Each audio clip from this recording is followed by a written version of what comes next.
శ్రీ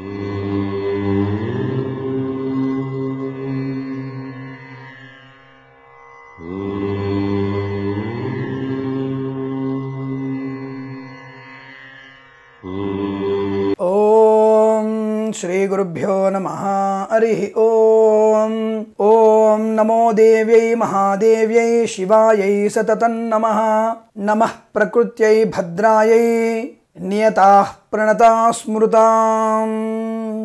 అందరికీ నమస్కారం. 2019 మార్చి నెలలో ద్వాదశ రాశి వారి ఫలాలు, మాస ఫలితాలు ఎలా ఉన్నాయో ఒకసారి చూద్దాం. ముందుగా 2019 మార్చి నెలలో మేషరాశి వారి ఫలితాలు ఈ విధంగా ఉన్నాయి.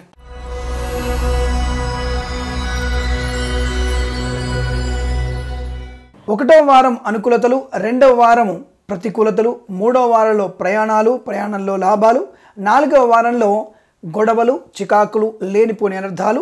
మంత్ ఎండ్లో అనగా నెల ఎండింగ్లో అనుకూలవంతమైన వాతావరణం, మొత్తంగా సానుకూలవంతమైన శుభ పరిణామాలు చోటు చేసుకుంటాయి. కాబట్టి ఒకటో వారంలో అనుకున్న పనులను కూడా పూర్తి చేసుకునే సౌలభ్యం, వాహన యోగము, ఉద్యోగ ప్రాప్తి, ఆత్మీయుల సందర్శన, రావాల్సినవన్నీ కూడా అనగా ధన విషయంలో కానీ వస్తువుల విషయంలో కానీ వసూలు చేసుకునే అవకాశము, నూతన ప్రభుత్వ ఉద్యోగ ప్రాప్తి పొందిన అవకాశము, సేవకులతో పని వాళ్లతో కూడా అనుకూలంగా ఉండడము, కొత్త పని వాళ్ళని నియమించుకోవడము, అనుకూలవంతమైనటువంటి స్పెక్యులేషన్లో షేర్ మార్కెట్లో లాభాలు గడించడము, ఆరోగ్య విషయంలో అనుకూలతలు, గొప్ప వ్యక్తుల యొక్క సహకారము, వ్యాపార అభివృద్ధికి నాంది పలికే అవకాశము, ఉత్తమమైనటువంటి వ్యక్తుల కలయిక, సాహసవంతమైన కార్యక్రమాల్లో పాలు పంచుకోవడము, స్పెక్యులేషన్స్లో ముఖ్యంగా ధన రాబడి అధికంగా ఉండడం వల్ల గృహోపకరణ అలంకరణ సామాగ్రిని కొనుగోలు చేసేటువంటి అవకాశం ఉంటుంది.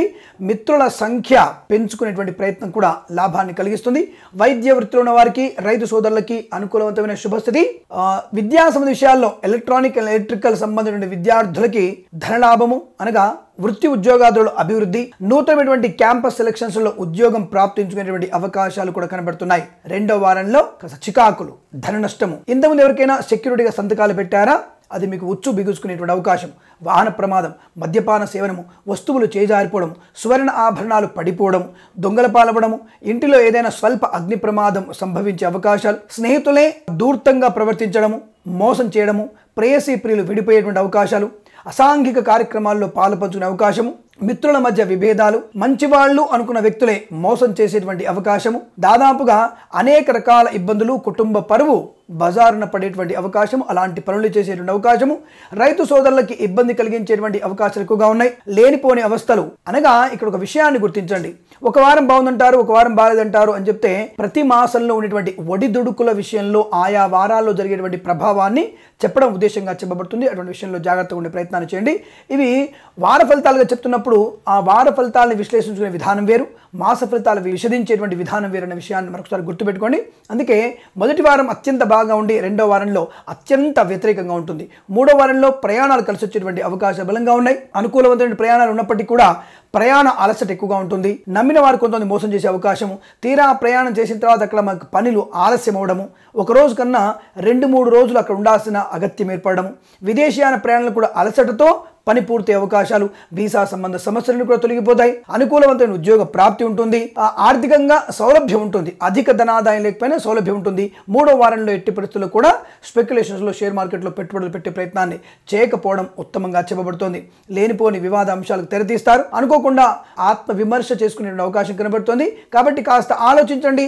తొందరపాటుతనాన్ని నివారించుకునే ప్రయత్నం చేయడం వల్ల అనుకూలవంతమైనటువంటి శుభయోగాలు పొందుకునే అవకాశాలు ఎక్కువగా ఉంటాయి. విద్యార్థులు చాలా జాగ్రత్తగా ఉండేటువంటి వారంగా చెప్పబడుతోంది. ఇక 4వ వారంలో లేదా మంత్ ఎండింగ్లో అనుకూలవంతమైన ధనయోగాలు ఉన్నాయి. వ్యవహారంలో లాభాలు ఉన్నాయి. రాజకీయ పదవి లభించే అవకాశాలు, అయిన చోటికి ఉద్యోగంలో బదిలీలు, కొత్త ఉద్యోగాన్ని పెంపొందించుకోవడం, క్యాంపస్ సెలక్షన్స్లో ధనలాభాలు అవన్నీ కనబడుతున్నాయి. కాకపోతే లాస్ట్ వారంలో కాస్త ఒడిదుడుకులకు లోనై చివరి రోజులలో మీకు అనుకూలవంతమైనటువంటి శుభ పరిణామాలు చోటు చేసుకుంటాయి. తప్పకుండా మీకు ఆత్మీయుల సందర్శన, ధనలాభము, సువర్ణాభరణ ప్రాప్తి, అనుకూలవంతమైన ఉద్యోగ ప్రయత్నంలో లాభాలు, విద్యార్థులకు మేలు కలిగించేటువంటి అవకాశాలు, అన్ని బ్యాక్లాగ్స్ కూడా పూర్తి చేసుకునేటువంటి సౌలభ్యం ఈ మాసంలో కనబడుతుంది. ఉత్తమ విద్యాభివృద్ధి ఏర్పడుతుంది. నూతన ఉద్యోగ ప్రాప్తి ఉంటుంది. సానుకూలవంతమైన ఆరోగ్య ప్రాప్తి ఉంటుంది. బంధుమిత్రుల ఆగమం కూడా కనబడుతుంది. వినోదాదులలో పాలు పంచుకునేటువంటి సౌలభ్యం కూడా ఎక్కువగా ఏర్పడుతుంది. పనివారితో కానీ, వాహన సంబంధ విషయాల్లో కానీ, కాంట్రాక్టుల విషయంలో కానీ, కన్స్ట్రక్షన్ రియల్ ఎస్టేట్ సంబంధ వ్యాపారంలో కానీ లేదా కన్సల్టెన్సీ మీద ఆధారపడి ఇతర దేశాలకు చేసేటువంటి వ్యాపార విస్తరణ కానివ్వండి అనుకూలవంతమైన శుభ పరిణామాలు ఉంటాయి. విద్యార్థులు కూడా విదేశీయాన సంబంధ విషయాల్లో శుభ పరిణామాలు తప్పకుండా చోటు చేసుకునేటువంటి అవకాశాలు ఎక్కువగా ఉంటున్నాయి. వివాహాది నిశ్చయ తాంబూలాదులు కూడా ఇచ్చిపుచ్చుకునే అవకాశం, గొప్ప కార్యక్రమాన్ని మీ తల మీద ఎత్తుకుంటారు. కళాకారులకి లాభాలు కలుగుతాయి. తప్పకుండా కొత్త కాంట్రాక్టులు అందుకునే అవకాశం, కాంట్రాక్ట్ ఉద్యోగస్తులకి పర్మనెంట్ అవకాశము, ఆకస్మికంగా బదిలీల వల్ల కూడా మానసిక ఆనందము మరియు ఆర్థిక లాభాలు కూడా చాలా స్పష్టంగా కనబడుతున్నాయి. అనేక రకాల శుభయోగాల పరంపర ఈ మాసం మొత్తం కూడా ఉంటుంది. రెండవ వారంలో, నాలుగవ వారంలో లేదా ఆఖరి వారంలో మొదటి కొద్ది రోజులు మాత్రం జాగ్రత్తగా ఉండే ప్రయత్నాన్ని కొనసాగించడం వల్ల అనుకూల శుభ పరిణామాలు ఉంటాయి. తప్పకుండా ఈ మాసంలో మీరు ఏదైనా కొత్త కార్యక్రమాన్ని ప్రారంభిస్తారు. తప్పకుండా అనుకూలవంతమైన వ్యక్తుల యొక్క కలయిక ఆనందాన్ని కలిగిస్తుంది. ప్రేయసి ప్రియులు ఒకటయ్యే అవకాశాలు కూడా ఎక్కువ కనబడుతున్నాయి. నూతన ఉద్యోగ ప్రయత్నం చేసే ప్రయత్నాలు లాభాన్ని కలుగుతాయి. లాటరీల ద్వారా కూడా ధనాన్ని పెంపొందించుకునే అవకాశం ఎక్కువ కనబడుతుంది. అటువంటి విషయాల్లో కూడా జాగ్రత్తగా ఉండండి. ఏదేమైనప్పటికీ కూడా రెండవ వారంలో జాగ్రత్తగా ఉండే ప్రయత్నాన్ని కొనసాగించడం ఉత్తమంగా చెప్పబడుతుంది. ఈ రాశి వారికి ఈ మాసం మొత్తం కూడా అనుకూలవంతమైన ధనయోగాలు, ఉద్యోగాభివృద్ధి, వ్యాపారాభివృద్ధి, శుభమైన వివాహ సంతాన ప్రాప్తి కలగాలని ఆశిస్తూ సర్వేజన సుఖినో భవంతు.